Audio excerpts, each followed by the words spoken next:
the Ticats Audio Network. This is the CFL This Week with Bubba O'Neil. With the completion of Labor Day weekend, the unofficial second half of the CFL season is underway. But what a collection of classics we've just seen. Argos quarterback Chad Kelly has a whale of the year, but he's making a whack of money. Is this fair or foul? And as one referee steps away, we debate who was the best man to ever wear the stripes. This is the CFL This Week on the Ticats Audio Network. Welcome one and all to the podcast that always offers unfiltered opinions from the CFL's top columnists, broadcasters, and insiders. I'm Bubba O'Neil. Hey, this week it's a TSN visit from a man I'd say is no stranger to this podcast, no doubt one of the best in the business as an analyst. Glen, always a pleasure to have you with us. Hey, I'm happy to be here. Let's talk some football. Right on. And folks, don't be fooled by his boyish good looks. Because he hit harder than most for nearly a decade on defense and on special teams in the Hammer. From the Ticats Audio Network and an assistant coach at Laurier, who are apparently doing pretty good. Mike Daly, always great to see you. Great to see you, Bubs. Thanks for having me again. Right on. All right, guys, let's go straight to it. Glenn, I'll start off with you. You had the pleasure, I think, of being on the broadcast for two of these games. The most exciting Labor Day weekend game was, and why? Well, I love the atmosphere in Saskatchewan. I can't lie about that. I know it was a sellout in Hamilton as well, or at least read that. So I'm sure it was exciting there and to be in there. The problem with that game, of course, was the Ticats got down so early and then we're chasing points all game. And that sort of takes your crowd out of it. Whereas in Saskatchewan, it was back and forth and it was close. And Jake Dolegala is another young quarterback that, you know, I think you guys would agree that if we can't have enough good quarterbacks, no matter what age they are or what level of experience, and if we just get these young guys keep playing well, it's going to be fun to watch. Mike, your thoughts? Yeah, I agree, Glenn. Like, playing in Sask and seeing the amount of, pride that those fans have on a Labor Day weekend, I could only imagine, right? My familiarity is with the Ticats, and those Labor Day games were as close as you can get to playoff atmosphere. But it was awesome watching that opening kickoff with Brett Lowther doing the little squib kick and absolutely lighting that place on fire, right? Because Sask played out of their minds in order to beat a good Winnipeg team, and they needed all those bounces to go their way, and they did. And so I think watching that game, I would love to watch that over again. But Glenn, Bubs, we've been pretty spoiled with how good some of these games have been this year, and to all roll out on Labor Day, that was pretty cool.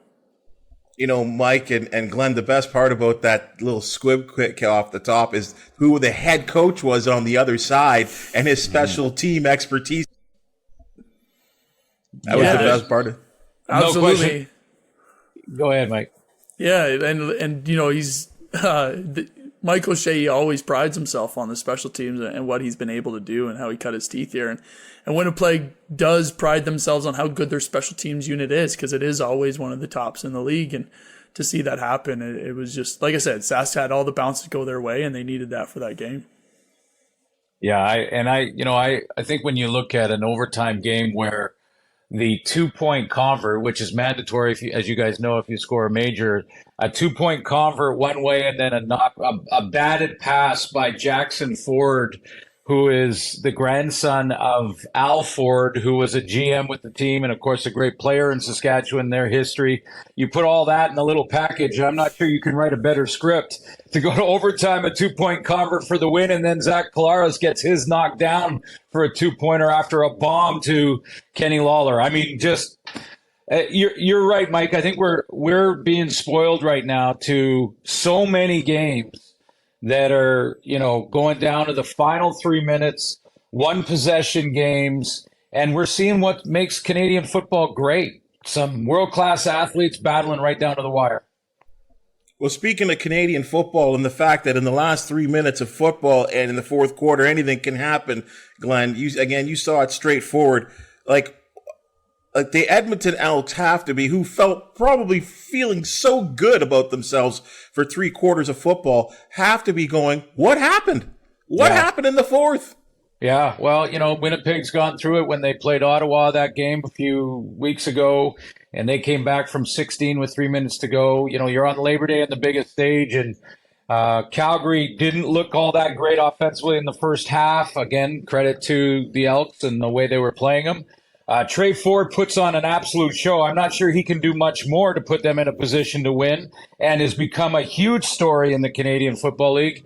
But yeah, Jake, they needed that in a big way, the Stamps. They really did, because they've lost a lot of close ones just like that and not finished. This could be a season changer get them in the right direction. When you're in games like that as a player and you're, under control for 3 quarters, your team is playing at a very high level, but all of a sudden you feel it slipping a little way, like that things aren't going your way. They're kind of catching up. What does that feel like? It feels hopeless. It's weird. It's a weird feeling, right? It's not like you're calling plays any different. It's not like you're playing any different. It's just things aren't really panning out the way you want them to. And then they stack on top of each other. The momentum swings are a real thing, right? That is a true real thing that those players are feel. And it's one of these things where it's like, okay, people are talking, trying to hype each other up to climb out of this hole. It's okay, what are we going to call different, right? Everyone's just kind of looking at themselves going, what can I do? But that's almost worse, because then you start reeling and trying to make these plays, and you see what ends up happening. The Elks, they fall apart. And to give credit to Calgary, and especially Jake, that some of those throws down that last drive were unbelievable. The one out to Reggie Begelton on the far side, that deep corner out that he ran, that was an unbelievable throw, right? So, Elks can look back at this game too and be like, we were that close to not having to talk about this. So it is a momentum thing for sure, but I mean, this next rematch is going to be awesome to watch. Glenn, you talk about the young quarterbacks, and of course Jake Dolegala, a guy that again listed originally as a 3rd-string quarterback. Dustin Crum listed as a 4th-string quarterback actually for him, and Trey Ford was like the 3rd-string quarterback here. I know for maybe a lot of the early part of the season we were saying, oh my goodness, these backup quarterbacks. Well, it seems like a couple of them are starting to emerge. Yeah, they are, and it's all about reps. It's all about opportunities, being able to live through some tough times. I mean, whether you're talking about the beginning of Ricky Ray or Danny McManus's career or Jake Dolegala, and I'm not comparing them. I'm just suggesting that at the beginning of your journey, if you make a couple of mistakes and you don't get another opportunity to go and prove that you can bounce back from those mistakes, then you'll never get that opportunity, and you just kind of disappear. But I think there's got to be some patience. Maybe it helps some of the coaching staffs actually playing these young guys, that it's happening across the league. This is not just one team that's going, man, we got to play this young guy. It just doesn't seem right. This is happening for the majority of the teams across the league. So, and Taylor Powell showed some great moments as well. So, I think, again, it's a bit of a roller coaster when you're playing with a young guy, and the fans are going to go on highs and lows. But the more reps they get, the more comfortable they become. And again, we can't have enough stars at that position. Mike, I got to ask you a little bit about Trey Ford. I mean, again, as a defensive player, I know, Glenn, obviously you're a defensive player as well too. How do you defend that? Like, I mean, and I say that respectfully. Like, this guy's a freak. Like, honestly. Yeah, it's tough. It's one of the toughest things to try to game plan for, is a quarterback that can run that effectively and is faster than most of the guys that are out there on defense, right? And not even just faster than the D-line, but faster than the DBs that are out there as well, right? It alters everything conventional about defense. So now you have to take guys out of coverage and try to spy them. And one spy is probably not enough, right? Because the guy you're going to have spy is probably not as fast as Trey Ford is. So it opens up the passing game more. But what you're going to see is, I think this game really opened people's eyes. It was the old Dustin Crum thing that, Ottawa kind of burst onto the scene with. Now you're seeing teams use 2 different spies to make sure, you know what? We're going to see how we're going to see how Trey Ford can throw the ball, because we just can't let them run for 100, 150, that type of yardage that Trey Ford put up in that Edmonton game. It's just too backbreaking for that defense. So I'm very curious to see how Calgary will then switch their defensive game plan and say, okay, here you go, Trey, let's see how you can beat us over the top. But he has some weapons out there as well that is, that he very much can, and he has shown that he can get that ball downfield. So it's very tough to game plan for, and I'm couldn't be happier for a guy like Trey Ford and what he's kind of been through this season, and now to see him out there. And, I don't think most of us are surprised that are, outside looking in on this. Glenn, there was a couple of times I could just hear you, whoa, oh, like on the broadcast. I mean, and I think maybe you're just positioning yourself as a defensive player back in the day, thinking, yourself, like, my goodness, what a move or whatever. Hey, the funny thing is, and I know we said this with Dustin Crum, is that after a couple of games, it came to some opinions that, well, he's just basically backpedaling or in a shotgun to run, thinking to run before the pass. But Trey's got, I think, a stronger arm than a lot of people want to believe, and he can let it fly.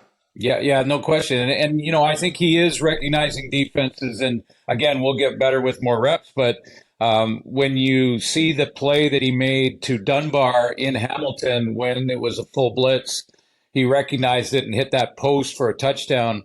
When Calgary on Labor Day yesterday, when they went to full blitz, Edmonton decided to go some of those hit screens and get the ball out of his hands quickly. He's shown he can throw the deep ball. I'm excited about this kid for a lot of reasons.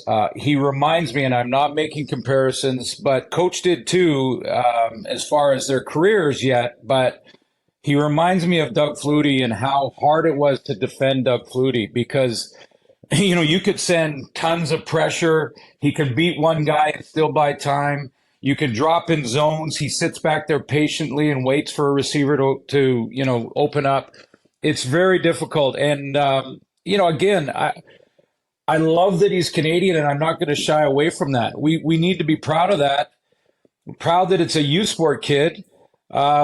It does so much. I mean, Nathan Rourke and Trey Ford have proved and are proving that Canadians can play any position on the field at the pro level. And that's another reason that it's fun to watch Trey do his thing. Yeah, and Glenn, just to add on that too, right? You talk about the experience of these quarterbacks and getting these guys in there and letting them learn, let them go through some of those roller coasters.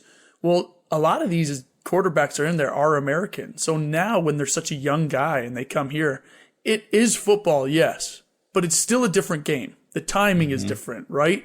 All the spacing is different. So it does take that time to get used to it. But Trey Ford, it's not a different game for him, right? This is what he grew up playing. So he's able to make these throws and these reads, and like Glenn talked about, when they're sending the pressure, he has his hot reads all ready to go. He's used to all this kind of stuff. It's different spacing, different timing. But I absolutely agree, Glenn. Like, he can throw that ball out there. Like, he has as good of an arm as most of the quarterbacks in this league, and it's awesome to watch. Guys, I've talked to players, I've talked to coaches about this over the years, and I generally get the same answer. It's the next game on the schedule. So that's as good as I get out of everyone. But when I talk to fans, I do seem to get some opinions on this. So I'll throw this to you there, Mike. And you have these Labor Day rematches. In some cases, you get that in the Banjo Bowl, but that's not the case for everyone else. There was a time where Toronto would host Hamilton 5 days later. But so I'll ask you this. On the actual Labor Day, should the home locations keep the same rivalries, but should they alternate home fields? What would you think about that? Yeah, I think so for sure. I mean, the only reason is because, Glenn mentioned with Saskatchewan how rocking that place was, right? Same thing with Hamilton. Every time I've played there, it's been as close to a playoff atmosphere as you can get. If you want to build up these fan bases, well, what better way to keep these rivalries going but now just involve other people, right? So now when Labor Day comes, it's still a huge deal, but it's even bigger of a deal because you're only getting it once every 2 years as opposed to every single year. So I think it would do a lot for the game and for those teams that aren't getting home games, especially like you look at a team like Toronto now where they've always struggled getting people there. Well, when they're doing so well as they are this year, how about a Labor Day game in Toronto, right? Get those fans involved, get them excited, get them pumped up about this time so that when it comes again in 2 years, then people will be more apt to get tickets and show up and pack that BMO field, right? Yeah, you know what, guys? I think you can make an argument, and Mike, you just did, for expanding or thinking about this Labor Day weekend in a broader picture and maybe shifting the venues so that you can engage a different type of fan base maybe. I'm going to go the other way, though, only because I think our narrative and I say us, I mean the entire league, coaches, all of it, the narrative that we need to keep trying to fix our game, fix schedules, fix this, fix that, fix rules. I think we got to stop doing that. I really do. This is a fantastic game. We're getting example after example. The game keeps coming through. The players keep coming through and putting on a great show. I love the tradition of the same parks and then the rematches. So I believe that Toronto and Hamilton should be playing again this coming weekend. I can't wait till we get a Maritime team and it's a coast-to-coast battle on Labor Day, and then Montreal and Ottawa play each other the same weekend. We got the matchups across the board with the rematches the next week. I think we should open up on Canada Day with a game in our nation's capital every single year. Those kind of traditions and sort of a chance for us to become big time patriotic in our cities and in our provinces, to me, is really important to take advantage of. So I like the tradition. I don't want to change. I think our game is fantastic. We don't need to change a thing in it. Let's add to these rivalries if we can. Because when you take a look at it, guys, I mean, look at this Banjo Bowl. The Banjo Bowl actually sold out before the game in Saskatchewan, right? Mm-hmm. And I know it's a slightly bigger stadium and some slightly different dynamics in the terms of it's a smaller province, but still, it works. I mean, and Glenn, you've been there. Like, the Banjo Bowl is a big deal. I mean, credit to Troy Westwood and all the things that he said, which maybe weren't that right back in the day, but when he really started something, and the fact that they do flip over and play, your next door neighbor in the next door province, it's a big deal. Yeah, guys, I don't have any good memories of playing in the Banjo Bowl because we usually go over there and get our butts kicked. So but again, I love that aspect of it. So the Riders now upset Winnipeg, one of the best teams in the league, at home in front of a sellout crowd. It's going to be a sellout, as you mentioned, in Winnipeg. Now the rematch. And the Bombers get a chance to put on a show in front of their crowd. We'll see what the Riders have, but I think it adds to the intrigue and the storylines. Mike, I remember a day at the Ticats. I can't quite remember the year. It was definitely a 3-win season, and I don't think you were part of it. But the first win of the 3 came for the Tiger Cats on Labor Day. And then 5 days later, they went to Toronto, and Damon Allen put 45 on them. So, it was tough, right? But again, that Toronto crowd were relishing in the moment, right? Yeah, and Glenn, you know what? I really like your point where it's, if we're going to do these Labor Day games and hype these Labor Day games up, and for good reason, why not keep that rematch going, right? Like, you're absolutely right to be able to flip that around and have Hamilton go into Toronto and get more of that buzz, right? 2 weeks of that same buzz. Let's do it. And I'm all for that. I like that. And even naming them like they do with the Banjo Bowl, just name that next game, right? Make it another big deal and kind of, springboard off of the Labor Day game into the next one. It's a great idea. And I think, anything to get the fans even more excited during the regular season is awesome. Stick with the guys wearing green, and this is a very impressive 2-game stretch that they've put together. And I know there were some questions going into this season about the Saskatchewan Roughriders, about their performance. Quarterback goes down early, discipline issues carrying over from last year. But they now beat the Lions and the Bombers back to back. Glenn, is this the most dangerous team in the CFL right now? It feels like right now it's maybe that team that you don't want to play against in the playoffs kind of thing. I know we're a ways away from the playoffs yet, but they kind of look like that team. You're still going to go on a roller coaster with young quarterbacks, so that's going to be an up and down part of the journey. But I like their defense. I think Anthony Lanier has become an elite pass rusher. He's in that top 5 group to me. So a guy you have to get extra attention to. When you have that guy on your team, you've got a chance to really get good pressure without blitzing, as Mike knows. So, I think they're on their way up, and they're in the conversation now as a legit contender. I'm not sure they're the top dogs on the porch are in that conversation yet, but they're working in that direction. Mike, the Ticats see the Rough Riders a little bit later in the year. And this could be a situation if the Ticats get a little hot, win a couple of games. Who knows if Bo Levi Mitchell comes back, if Matthew Schultz even gets in there. When they meet later this year, I believe it's in October, it could be a massive game in terms of this playoff thing, crossover, all that kind of stuff. Yeah, it could be, but Glenn, like Glenn mentioned, it's this roller coaster, and all these teams are going to go through it, right? And we saw it with the Ticats beating BC, and then going in Toronto and just laying an egg essentially, and Toronto putting up a ton of points against them and looking like Toronto has. When you talk about the most dangerous team, though, I just don't see how you shy away from Toronto, right? Because what they're doing is they're getting it done different ways. Right, every game looks a little bit different for them. Whether it's Javon Leake taking a couple back and setting them up in good territory, whether it's a defense getting a ton of turnovers and really helping out that offense, or it's Chad Kelly and AJ going off and Devaris Daniels catching 5 touchdowns in the past 3 games. It's insane, right? So they're getting it done in a bunch of different ways. So when you look at the most dangerous team, I agree with Glenn where Saskatchewan, yes, they're hot right now, but there are also a lot of teams that go through this, and it just shows that even with the Elks and the Stamps in that last game, any team can beat any team, right? Elks beat Ticats go and beat BC, and then Toronto absolutely kills. So the whole long season, it's still a very long season, but right now when you look at Toronto, they have to be the most dangerous team. Glenn, do you like the parity?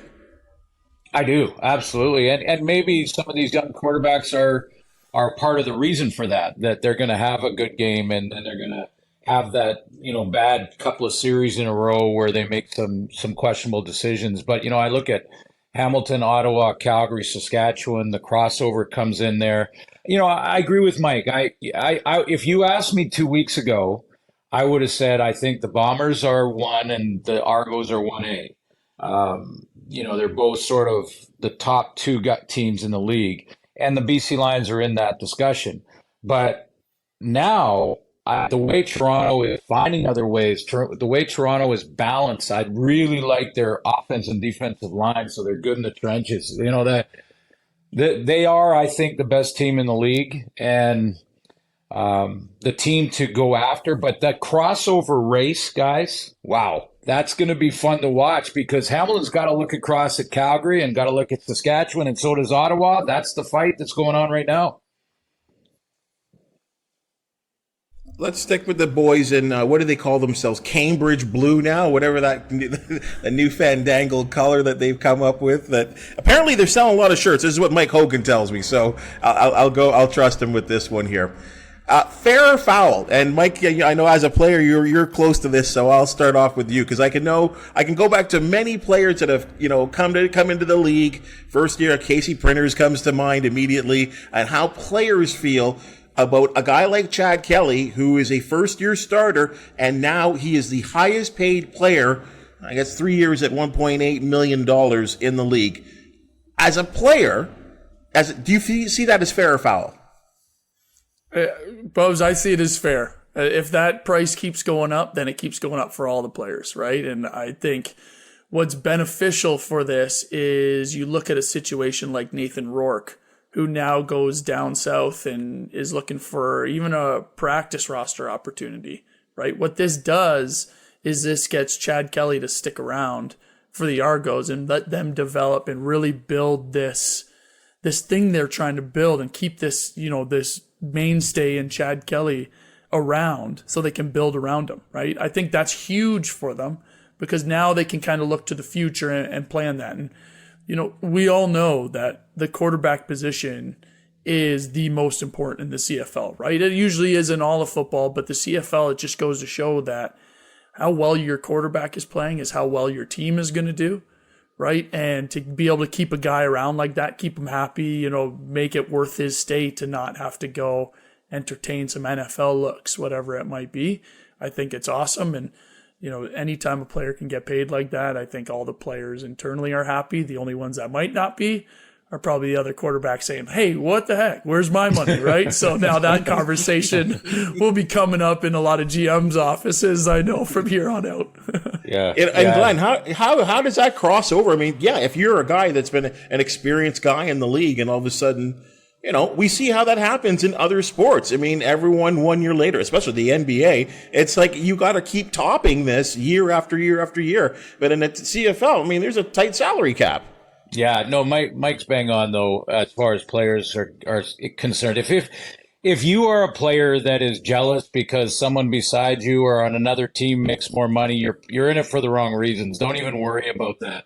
And again, as salaries, more revenues come in, and the game continues to be as exciting as it is, you will see all boats floating a little higher because of it. So that's the upside of that. And Nathan Rourke would make more as a starting quarterback in the CFL because he's already proven that he can play, in the CFL and be very successful. But, he at 24, 25 years old has got to see this through for at least a year or two because it's life-changing money. It's not going to be a different Nathan Rourke playing down there that played up here, but it's life-changing money. So as you guys know, so you're going to, you gotta take at least a year, maybe two, to see where the tea leaves fall there, see if there's a potential for that. And then there'll be a very good offer for Nathan Rourke on the table in Vancouver if it doesn't work out. So I think this is more than fair for Chad Kelly.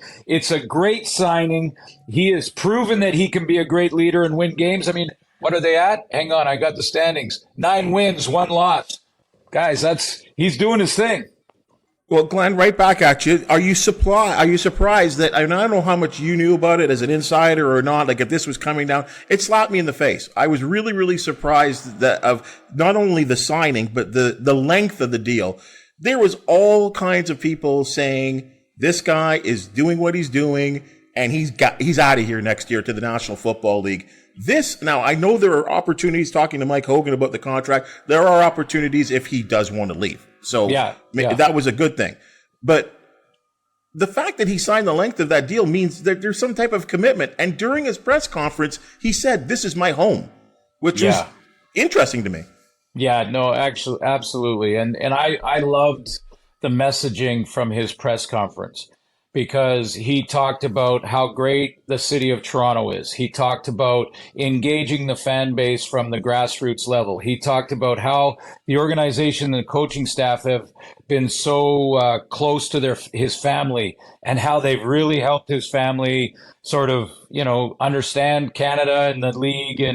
And he's learning, and again, the nuances of the rules of Canadian football, and wants to show fans across the country, and was actually calling out celebrity fans in his press conference saying, hey, you're from Toronto. Who was it? It was The Weekend or something. You're from Toronto. Get your butt up here to an Argo game. I mean, this is the type of messaging we need across the board. And I was very impressed. Hey, we've fallen into, guys in the media, predicting the future, and often when it becomes the CFL, we're predicting gloom and doom. Whereas we can just say, listen, if he goes to the NFL one day, we'll follow him as a guy who, started his career here, a Warren Moon, a Doug Flutie, a Jeff Garcia. We'll do that. But in the meantime, enjoy what we have in our backyard, and he's a top player that's playing great and signed a big contract. Love it.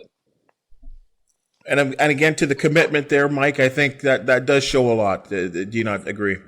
Yeah, absolutely. And, in a league where the player contract commitment isn't very big right now, right? Like it's 1 years over and over and over again. You're starting to see these a little bit longer, and by a little bit longer, I mean 2 years, right? You're starting to see these pop up, but to see a commitment of a quarterback is awesome because the amount of turnover that's happened in the past 2 years of just quarterbacks, right? And, you look at specifically Hamilton, and that's because of how close I was to it. It was Jeremiah, then it was Dane, and then it was Boley. And that takes time. So now you're just behind the 8 ball trying to learn new things. So to be able to put all your, chips in this Chad Kelly basket, I love it. And for it to be, long term is great because now it's okay. Let's build around this. Let's figure out how we can get, Mike Dinwiddie and Chad Kelly together and get this all going. Or Ryan Dinwiddie, sorry, all together. Mike, can I ask you, because I know you're still coaching at a level right now, coaching DBs and just fresh out of the game. What is it about this guy? I mean, and maybe I'm wrong in saying this. I see some fundamental flaws. I see a guy that rolls left sometimes and throws against his body. I see the footwork maybe isn't the greatest, doesn't step into his throws. Some of the decision makings through 2 interceptions in the game against Hamilton, but yet he gets it done. Like even his throwing motion seems a little strange. What do you see with him? Well, he can do that because he is such a talented passer, right? And by talented passer, I don't mean just has a big arm, but he's putting it in good spots for his receivers to catch it. Now, we can't shy away from the fact that A.J. Ouellette and that offensive line are helping him out a ton, right? That is an absolute, right-hand man to a quarterback playing well is a good run game, right? We all know that. And he has some veteran receivers out there that know what they're doing as well, can sit in holes for him, but he's putting it all together, right? And the Argos are rolling together as a team, as an offense, and he's able to make these throws that are, a little off kilter or whatever you want to say, is because he has that arm talent, right? And he's still learning on those reads, like Glen had talked about before. There's still that experience stuff that he's going to have to shake out, and some of those interceptions are evidence of that. But really, as he gets going in this offense and over this 3-year contract, it's only going to get better, right? As long as that run game and A.J. Ouellette and that offensive line still doing what they're doing, it's going to be really hard to stop. And keep in mind, guys, Bubba, I'll just add, keep in mind that, Doug Flutie took 2 years. Danny McManus took 3 or 4 years. I mean, the only guy that, I can remember in recent memory that kind of hit the field on the fly was Ricky Ray. But, Damon Allen, Matt Dunnigan, the list goes on and on of guys that took 3. Calvillo. Anthony Calvillo is a great example. 2, 3, 4 years to become great players, and Kelly's already showing that in his first year as a starter. Yeah. Let's talk about the guys in stripes. We don't talk about them a lot. Dave Foxcroft, over a couple of decades in the Canadian Football League, a head referee, has done Grey Cups, kind of a local guy in the Hamilton area. He's kind of hanging them up a little bit. He's going to do some mentoring in the command center and that kind of thing. And both you guys played the game at a high level for a very long time and maybe had some good discussions with the guys in stripes. Glenn, you go the furthest back. Who do you rate as that top official in the CFL in your long time in this Canadian Football League? Well, Mike and I would have been back there with that back judge, and we probably had many conversations about family and friends, and it was all kind of started out as a plan for me to maybe get on his good side in case there's a 50-50 call that I want to get in there. But, I think, first of all, Glen Johnson, just as an analyst watching him handle Grey Cups, he handled the too many men game, Saskatchewan and Montreal in 2009. And these guys do a fantastic job, and Foxcroft's been excellent throughout his career.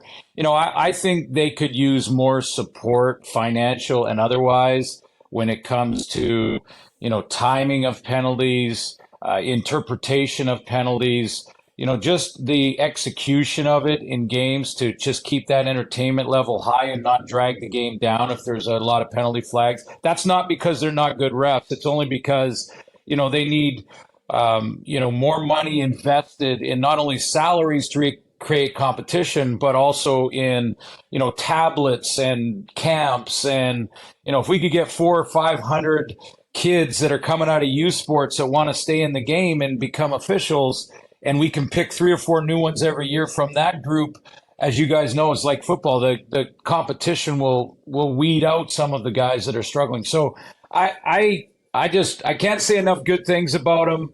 Darren Hackwood does an excellent job running the group. And good for Dave Foxcroft. I wish him the best in the future and hope that we can use him as a consultant. Mike, who'd you like back in the day? I love Dave. So Dave was involved even at my time in MAC as well. He would always come down and talk to us. And Glenn, you're right. It's one of those things where no one wants to get into it unless that salary is going to be there, right? That's the bottom line. So if you're looking to get into reffing, the salary has to come up in order to create that competition, in order to, build that base level fundamental portion of it. But yeah, I love Dave. I liked Al Bradbury a lot. Mainly because, and as a player, all you want from explanations of refs and when you're talking with them is just them to lay it out for you. Yes, that was absolutely pass interference when you ran over that guy before the ball came, right? Everyone's going to complain about the calls, all that kind of stuff. All you want is a regular conversation or someone to be like, nope, you're wrong. That is a pass interference, right? And Al did a really good job at that. But to be honest, too, is while you're playing, and Glenn, you probably remember this, you don't really know who it is, right? You're so focused on the game, the conversation starts, then you realize who it is. And, I just think that building up this referee base level to get some more involved, I think it's a really good idea. But I did like Al Bradbury in my time just because of that straightforward, nope, you're wrong, this is what it was. And I enjoyed that. No names need to be said here. I underline that. I'll use a highlight pen. But were there guys, Glenn, in your career that you didn't want to see? Oh yeah, probably. I wouldn't want to name them, and I'm trying to scramble to think of the guys. But there were times when you were so locked in to winning and losing, and it's so important to your livelihood, to your coach's livelihood, to staying on a football team. You get locked in and frustrated at times. And that's what they're there for. That's what they're there to mitigate issues, to make sure that they are moving the game forward. And, I don't have anything really bad to say about them. Even when you hear me on telecasts get frustrated with calls and things, I look for consistency. I'm sure all the players and coaches are looking for consistency. The command center has added another sort of twist to it because it can become overwhelming to a point where they're starting to call penalties from there. I think that's a slippery slope we got to be careful with. And again, to me, from my perspective, doing television and the entertainment value of the game, it's got to happen quickly. If it's an offside call, you can do that in 10 seconds and move on, and don't let the game slow down in any way, shape, or form. That's what I think we can work on, but it is not broken. These are great refs in one of the toughest games to officiate on the planet. No doubt. And Mike, and that's why I say that to you. And again, no names certainly need to be said. Were there guys out there where maybe you might behave differently on the field, or had to be careful of certain things when you were playing compared to some other referees or officials? Yeah, and we actually would have, I guess for lack of a better word, a game plan of that, right? Like this group of referees likes to call this penalty, right? And we would have stats backed on that. Now, is that, too much information? Probably, right? Who cares about that? Just play the game clean kind of deal. But there are, for sure, there's a couple refs that, if we, again, like Glenn, I won't name names, but for sure there's a few refs that's like, I don't want to see this one. But I do agree, the human element of it is what makes it exciting, right? You don't want to see calls get wrong and then it change a game and livelihoods, all that kind of stuff are flipped around based on incorrect call, which I think the command center is there to help with, and I really like.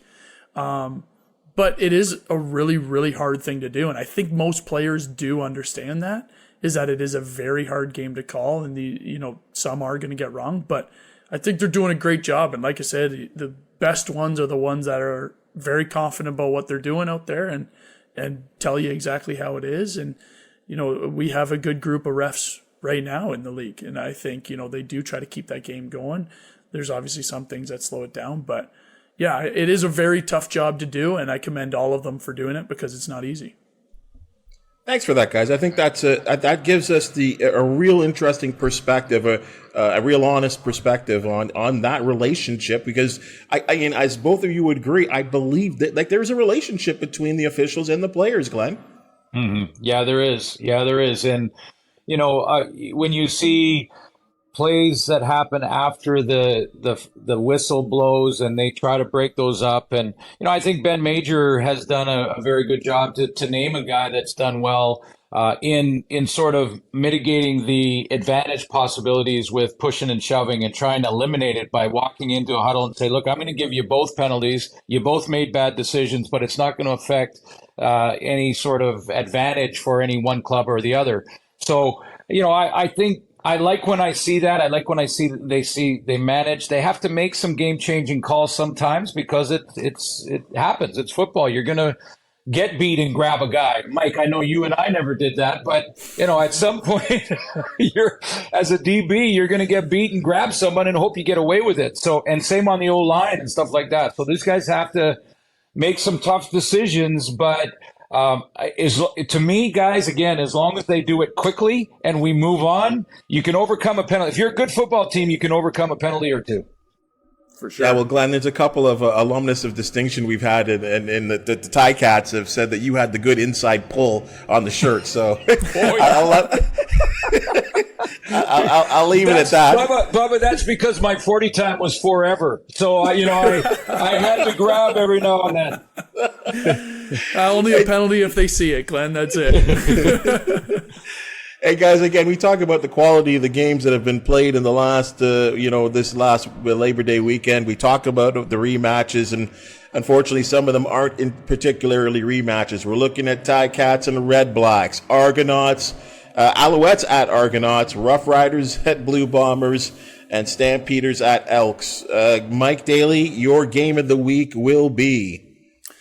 Yeah, I think you go back to the Rough Riders and Blue Bombers. I think it was such a good game, in Labor Day that I'm very curious to see how this goes. I know there is a definite hangover for games like that for the winning team, and it's tough to overcome. So I am curious to see if, all what we talked about today, are the Saskatchewan Rough Riders, are they a dangerous team? Can they be able to separate themselves a little bit from that crossover talk? Right, and get themselves a little more into that playoff push up top of the West Division. So I'm very curious to see how that one pans out, because I know Winnipeg's going to come back, and there's going to be a lot of conversations that are happening this week in that locker room to make sure it doesn't happen again. Well, Mike, you had close contact with the man. It doesn't happen very often, but I sense that there may be an angry Zach. Yeah, and that's not good, right? Zach is what people don't know is Zach, well, maybe they do now, is he is an ultra competitor, right? An ultra competitor. And he's very calm on field and stuff like that. And you wouldn't notice by watching, but I know for a fact that he is going to be angry. He is going to have a chip on his shoulder this entire week, and he can't wait. He's probably almost sad that the 1-game suspension is for this game. Right, it's almost like let's push the 1-game suspension down just 1 week. Let me get a little taste of it, and so I'm very curious to see how they come out, because I know that it'll be a different Winnipeg Blue Bombers team that comes out this week just because of what happened. Glenn, to continue on that point there just for a second before we get to your game, yeah, were you surprised with that foul on Zach? Like, I mean, the sort of instant reaction that. With Robertson, what was he thinking there? Like, surprising. It was, well, let's be honest. It was a bad decision by a player, and he's a good player, and he doesn't have a history of this. And, he got caught in the moment. I'm not giving him excuses, but he got caught in the moment. I'm disappointed that the refs on the field didn't see it and disqualify him. I think it was worthy of that. Mike will tell you too that when the whistle blows, players relax. And when you relax and then get headbutted, you can seriously hurt yourself, even if it doesn't, or get hurt, even if it doesn't look that bad. And I know there's sort of that argument coming out that, it wasn't that bad. Well, it can be. It's kind of like relaxing and then have a little fender bender. That's when your neck goes out of joint or whatever. So I think they had to come down on this hard. I'm glad that the league has stopped looking at past precedent and not doing what we need to do to curve the behavior. Is curve the behavior by having, a pretty steep penalties, whether it's a fine or if it's egregious and it's wrong and it's after the whistle, it's got to be a full paycheck. It's got to be a suspension of a game. If it's not, the behavior will continue. So let's get hard on this to protect our stars, honestly. And it's enough of the discussion on, well, come on, it's a tough game and people get hit and quarterbacks get hit. No. This was the right call post-game. They should have got it right in-game. They didn't, but they did it quickly post-game. And the one game I think is fair. So your game of the week will be? Yeah, well, I love the Saskatchewan-Winnipeg rematch, but I have two things that I'm really looking forward to. That's the one I'm doing, by the way. I got one game this weekend, and it's Sask-Winnipeg, but I want to see Trey Ford play again. I can't wait to see Trey Ford play again. He's worth the price of admission to me. And I think that Hamilton-Ottawa game is a really important game when you're talking crossover races. Hamilton's trying to get rid of Ottawa behind them, and they're trying to move up that ladder in their own division, but also fight against Calgary or Saskatchewan crossing over, depending on how that ends up. So, and I'm not going to take Edmonton out of the discussion yet, but that's a steeper hill to climb. But I like that one too for that reason. And Mike, the crazy thing is, even though the Tiger Cats have already sealed the deal on the season series, Ottawa, who are coming off a bye week as well too, especially coming off the loss that they had, they're in that must-win situation. I would have to believe that's the messaging there. Yeah, absolutely. Internally, I mean, for the Ticats, it's been a roller coaster. Like I had mentioned already, right? Edmonton lost, BC win, Toronto loss, right? That's as high one way as you can get and as low the other way as you can get. So I know internally that conversation is going to be like, hey guys, we cannot keep going the way we're going or else we're going to be in a lot of trouble, crossover, whatever it might be. So this Ottawa game, I agree with Glen, it's huge because Ottawa can still catch them. There's still a lot of time left in the season. And if they don't get their act together and Ottawa, starts getting hot again like we saw early on in the season, it's a problem, right? And especially if, Trey Ford can keep getting better and, Edmonton can push and Calgary can push. It's tight for them. So with the Ticats, I think, it is a must win and Ottawa's going to be coming out knowing the exact same for them, right? So it'll be a big one on the schedule for them.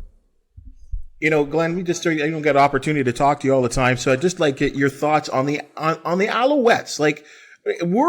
I find them, they're kind of in that Rough Rider mode. Are they a good team? Are they not a good team? I'm not quite sure.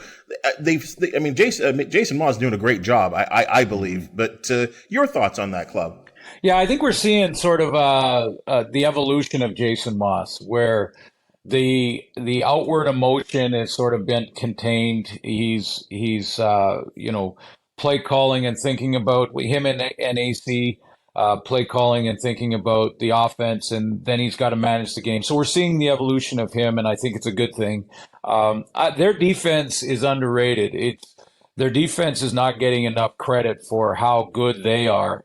And I think whenever you have a good defense, you've got a chance. No matter what team you play, if you can stay within a possession, you can steal any game deep in the fourth quarter. So that's what gives them sort of that hope. We still haven't seen the ceiling of Stanback. We know how good he is, and we've seen good but not hammer Stanback that we are used to. So I think that can still evolve. And Cody can win. He can get you to the West Final. He did that in Saskatchewan.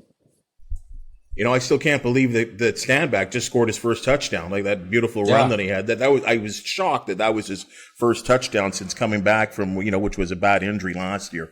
Hey, you guys have been fantastic. Thank you so much for your unfiltered opinions and giving us some of your experience and that kind of stuff. I think our viewers and our listeners, they thrive on it. That's why they keep coming back to the CFL this week and join us on the Ticats Audio Network. And I know sometimes those conversations want to be expanded and people would like to actually reach out and touch to you. So Mike Daly, if people do want to contact you or hammer you on a point that you actually came across, how can they do so?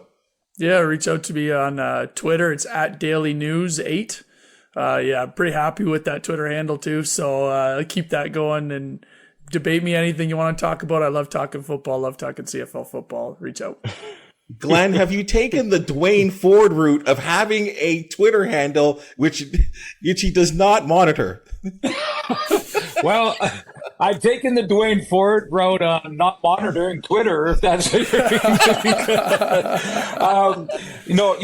we kind of have to have it as sort of promoting and retweeting, features we might have or sideline hits or post-game wraps and things like that. So we want to keep that alive. But hey, I love the passion of the fans. If you curse, you're blocked. That's going to happen. Sorry. But but listen, send in your comments on Twitter. I don't even know what my handle is, to be honest with you, but people can find it. I love when I see, guys, you're always cheering for the Riders because you used to play, and the very next tweet is, quit being hard on the Riders because you're overcompensating because you used to play.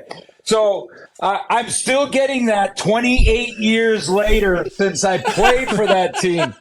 That's like some kids that are tweeting me they weren't even born when I was playing. So anyway, I love it. I love the passion. Keep them coming. Well, I guess all your highlights are on VHS. Yeah, exactly. You have to roll the VHS. Now, you're talking about stuff that a lot of people listening to this don't even know. What's a VHS? What are they saying? That's a great point, guys. Hey, fantastic, guys, and we really do appreciate your time. Hey, folks, if you like what you heard and what you saw on this podcast, certainly write into me and let us know what's going on at the Ticats Audio Network. Like, subscribe, 5-star rating. We always appreciate it. We love bringing it to you.